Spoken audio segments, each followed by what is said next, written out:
ma-develop ang inyong legs, ganun na rin ang inyong glute muscles.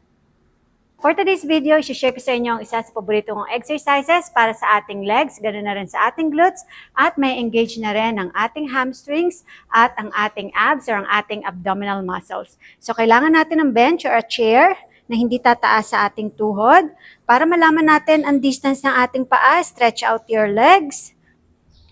And then, isang paa sa bench. Kung gusto nyo mas matarget ang inyong glute muscles, slightly bend forward. Unang ibaba ang tuhod sa inyong likuran. Siguraduhin ang inyong knee, hindi lalagpas sa daliri ng inyong mga paa. Pag akyat ninyo, press lahat ng weight from your heel when you go up and squeeze your glutes.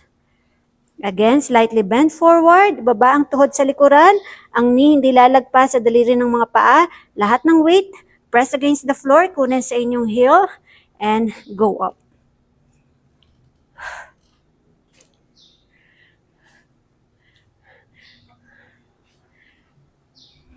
And then, pagka na-master nyo na at madali na to para sa inyo, pwede kayong gumamit ng dumbbells. Ang bigat, depende sa inyong fitness level. Again, slightly bend forward. Unang ibaba ang tuhod sa inyong likuran. Ang inyong tuhod sa harapan, di lalagpas sa daliri ng inyong mga paa. Press lahat ng weight from your heels when you go up and squeeze your glutes. Inhale when you go down. Exhale when you go up. Gawin nyo to 10 to 15 repetitions ng 3 beses. Isama nyo sa inyong leg day or glute workout. Thank you so much for watching. I'm Coach LV. I'll see you in my next one.